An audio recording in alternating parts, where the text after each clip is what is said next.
Madame, Monsieur, bonsoir. Au sommaire de ce journal de ce mardi 22 novembre, une marche exploratoire de l'association Toutes Capables. Le principe est simple, déambuler dans les rues du quartier des Sablons et recenser les lieux qui provoquent un sentiment d'insécurité.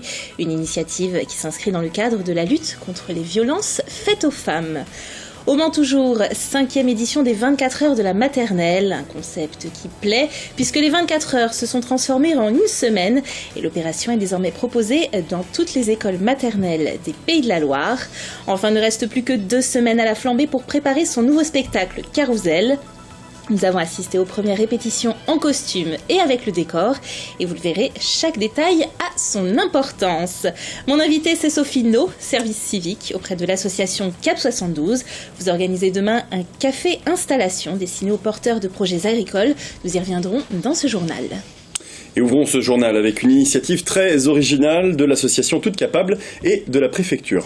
Elles ont organisé une marche exploratoire à l'occasion du 4e plan triennal de lutte contre les violences faites aux femmes.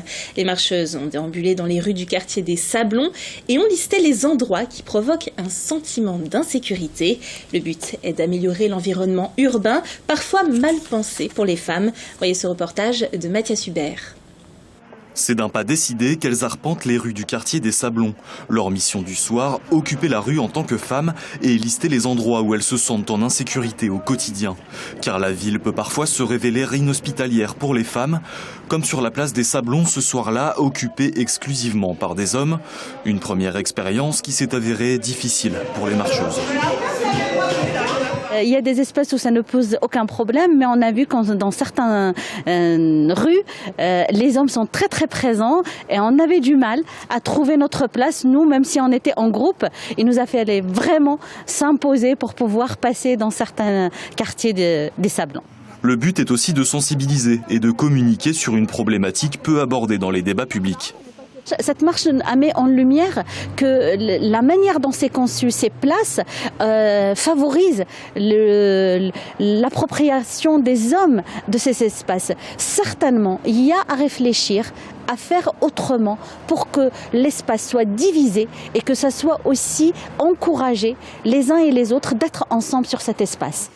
Les résultats et pistes de réflexion des marcheuses seront utilisés pour établir un bilan de la situation et se diriger peut-être vers une ville mieux pensée pour tous.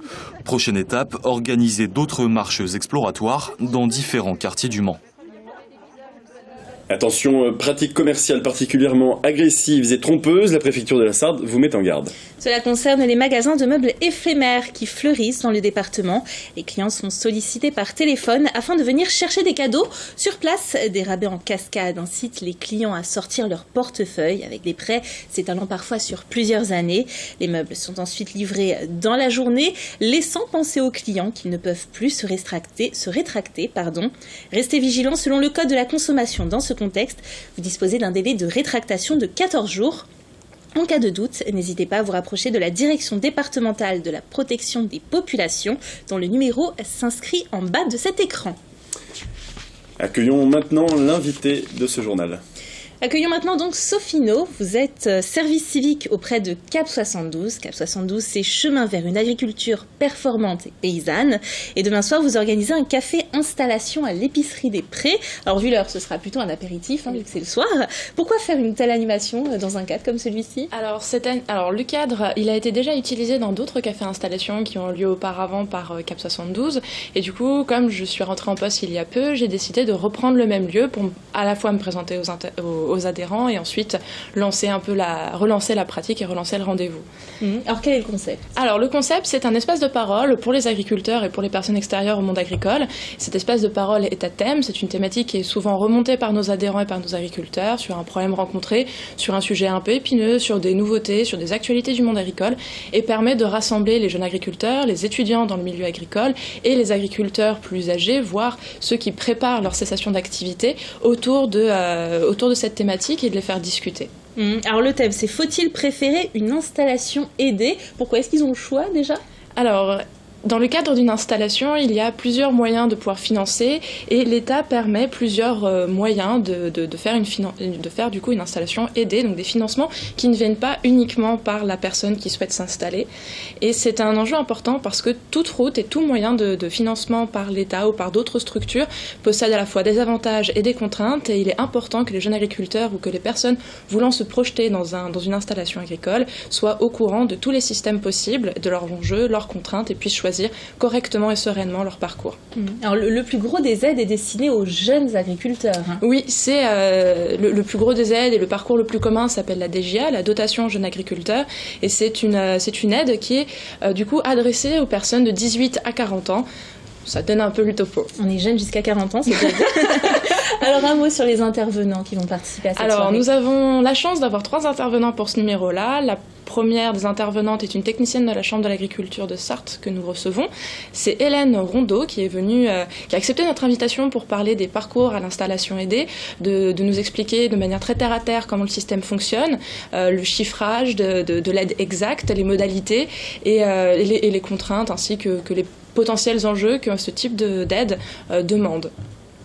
La deuxième intervenante que nous allons avoir, c'est une agricultrice, c'est une jeune agricultrice en cours d'installation, c'est ça, qui elle a fait le choix de construire son projet sans passer par la dotation jeune agriculteur et passer par d'autres chemins. Et du coup, elle va nous parler de son expérience, de son projet, comment ça se passe. Et le troisième intervenant que nous avons, c'est un agriculteur installé depuis quelques années, qui lui revient sur son expérience, revient sur son parcours avec son regard critique, ses demandes et ses questions vis-à-vis de ce qui est actuellement en place et actuellement proposé pour nos agriculteurs. Donc ce qui permet aux porteurs de projets d'avoir un petit peu comme ça une vision assez élargie des possibilités. Est-ce que quand on vient à cette soirée, il faut déjà vraiment avoir un projet bétonné, ou est-ce que c'est aussi ouvert aux curieux finalement? C'est ouvert à toutes les personnes, sachant que le café installation est un projet qu'on souhaite ouvert ou même aux personnes extérieures du monde agricole. Malheureusement, certains thèmes ne permettent pas une compréhension facile à des personnes qui ne sont pas du tout du milieu agricole, qui n'ont jamais connu les acronymes, qui ne connaissent pas un peu le fonctionnement. Donc celui-ci, c'est un peu une exception par son thème, mais oui, c'est ouvert aussi aux curieux, à ceux. Nous avons contacté des lycées pour essayer d'avoir des étudiants qui, après, pourraient se projeter dans un projet d'installation pour qu'ils sachent comment ça se passe, pour qu'ils aient des contacts, qu'ils aient des expériences et qu'on puisse enrichir du coup le réseau des agricoles de Sarthe. Vous, Cap 72, quel est votre rôle en fait dans tout ça? Nous sommes un gros carnet d'adresses. Oui. Le but, c'est de mettre en relation les gens. Oui. C'est mettre en relation les gens, leur permettre d'avoir les contacts nécessaires pour leur projet, de conserver leur idée, leur idéologie, comment ils veulent construire leur projet, comment ils veulent produire, comment ils veulent vendre. Nous, c'est de les accompagner, c'est d'écouter leurs questions, de pouvoir y répondre si c'est dans le champ de nos compétences, sinon c'est de les rediriger vers les institutions, les personnes les plus aptes à les répondre, à les accompagner pour la suite. Nous sommes vraiment un gros carnet d'adresses qui avons les numéros, qui avons les méthodes et les fonctionnements pour que les personnes puissent construire. Voilà, donc cette soirée, ce café installation, ce sera donc demain soir. On peut rappeler peut-être l'endroit, l'heure, et est-ce qu'il faut s'inscrire? Alors non, il n'y a pas d'inscription, c'est une ouverture, c'est ouvert en fait. Donc c'est à l'épicerie Dupré, qui est le 31 rue Dupré à 72 000 Le Mans, dans le centre du Mans. C'est à 19h30 pour l'accueil des premiers participants, et la fin se fera en fonction de la discussion. Voilà, donc rendez-vous ce mercredi. Les essais sur la LGV ont démarré, le moins que l'on puisse dire, c'est qu'ils sont discrets. Et le matériel roulant est en effet actuellement testé à la vitesse maximale autorisée. Mais impossible pour le moment de filmer ou même d'approcher le TGV. Toute communication est strictement verrouillée. En cause, le spectre de l'accident ferroviaire d'Eckeversheim, en Alsace, pas facile à dire. C'était le 14 novembre 2015 et qui a, selon le service de communication, traumatisé la SNCF. Le TGV devrait atteindre 320 km/h. Il reliera Rennes à Paris en 1h27. Les 24 heures de la maternelle, 5e édition, c'est parti. 24 heures jugées trop courtes, puisqu'aujourd'hui cela dure toute une semaine. Une initiative créée en Sarthe et qui a fait des émules, puisque depuis l'année dernière, l'opération est proposée dans toutes les écoles maternelles de la région Pays de la Loire. Ambiance au Mans avec Laure Girard.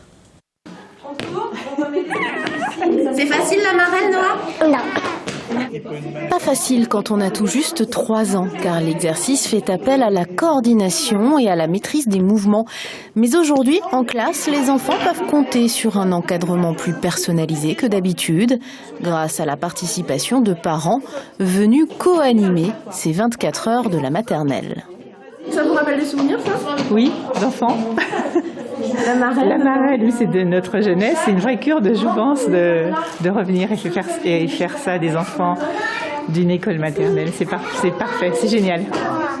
Ici comme ailleurs dans la région, des ateliers sont proposés aux enfants, alternant jeux, activités manuelles et histoire. Cela peut paraître banal, mais pour tous, cette journée permet de voir l'école différemment. Vous faites quoi ?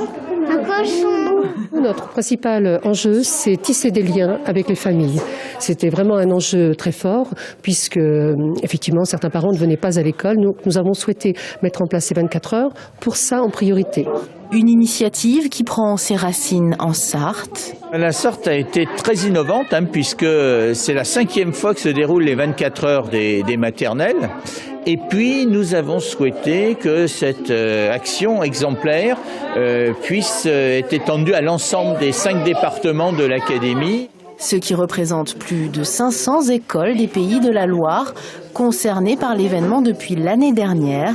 Les 24 heures de la maternelle gagnent du terrain, mais aussi en durée, puisqu'à l'échelle de la région, elles se transforment en semaine des écoles maternelles.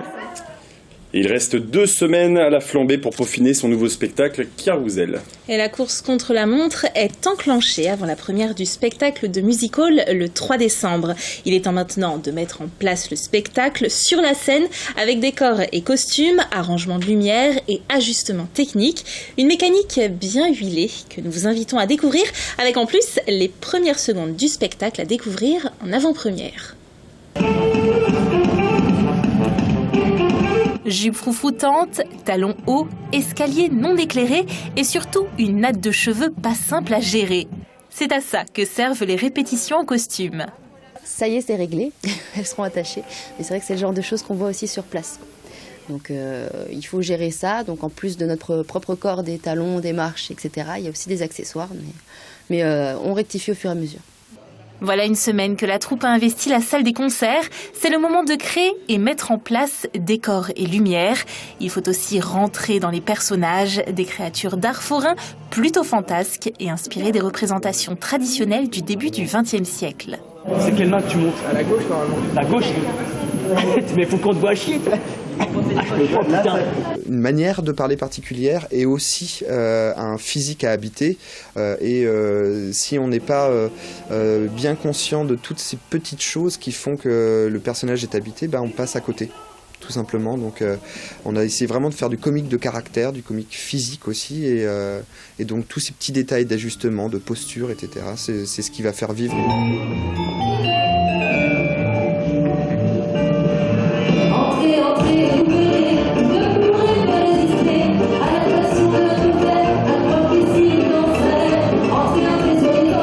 La billetterie est ouverte et elle fonctionne déjà très bien. Ça a bien démarré, on est à plus de 10 000 places vendues, donc il reste de la place, mais le premier week-end est déjà complet, les 3 et 4 décembre on est complet. Ensuite on reprendra le 24 décembre et tous les week-ends en janvier, février et mars. Des prolongations sont possibles au mois de mars, la réservation des billets est vivement recommandée.